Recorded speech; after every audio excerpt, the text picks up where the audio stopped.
Ouais. Bonjour Thomas, magnifique Bonjour à chapeau tous. d'ailleurs. Petite cagoule, Ouais. il fait un peu froid, t'as vu? Donc là tu viens de loin déjà, hein, toi. Ouais, du 77, ouais. Du fin fond du 77, D'accord. Et sous la pluie, malgré tout, t'es Ouais, toujours c'est là. pas un problème ça. Ouais. On est de toute saison. Ah, pourquoi t'es là? Pourquoi je suis là? Contre Justice. toutes ces injustices. Ouais, le pass sanitaire, la vaccination obligatoire, le masque de nos pauvres enfants à l'école, sachant que ça ne sert strictement à rien.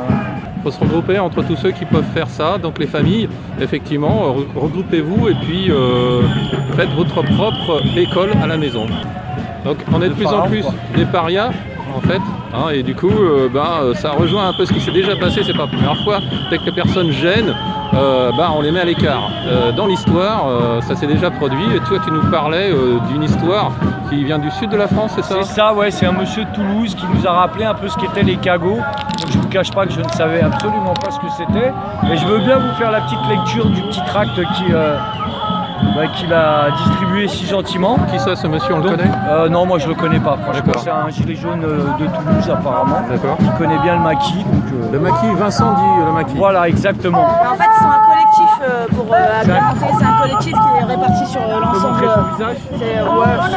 C'est un collectif en fait qui est réparti sur l'ensemble de la France pour faire connaître cette histoire-là et bien évidemment la lier avec ce qui se passe actuellement. Ok, d'accord. Merci Magali. Donc si vous voulez savoir ce que sont les cagots, donc ils étaient donc accusés à tort de véhiculer des maladies. Les cagots sont une population apparue au Moyen-Âge en France. Du fait de cette accusation, ils ont été méprisés, moqués, humiliés, persécutés et exclus de la société. Ils ont été contraints de vivre uniquement entre eux à l'extérieur des villages et obligés d'arborer des signes distinctifs afin d'être séparés visuellement du reste de la population, principalement par une patte d'oie cousue sur leurs vêtements.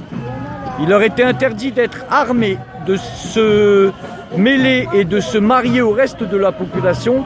Des espaces spécifiques leur étaient réservés dans les églises, entrées minuscules les obligeant à se courber.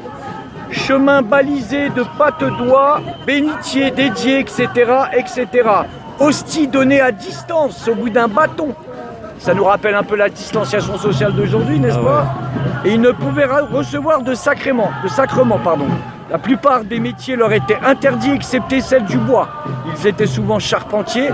On leur doit notamment la construction de la charpente de Notre-Dame de Paris, récemment incendiée. Je vous laisse faire vos recherches. Ils n'avaient pas la maîtrise de leur économie, interdits de commercer. Ils étaient obligés de travailler à des tarifs imposés, parfois dérisoires pour ne pas dire gratuitement. Leurs paroles n'avaient quasiment aucune valeur. Lors des procès, la parole cumulée de 7 cagots valait celle d'un seul citoyen. Après plusieurs siècles de lutte, notez bien, les cagots ont obtenu une réhabilitation graduelle pour être enfin considérés comme citoyens à part entière lors de la Révolution, puis être finalement réintégrés et fondus à la population. Avec le recul, les historiens n'expliquent cette injustice que par la peur irrationnelle de la maladie.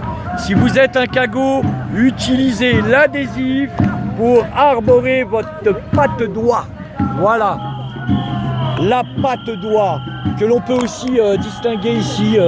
Ouais, bah, c'est un peu comme l'étoile jaune. Hein. Tout à fait, voilà, ça nous rappelle étrangement. Merci madame. Merci Thomas. Je t'en prie mon C'était cher moyen. Alain, ce fut un réel plaisir de vous faire cette lecture. Ok.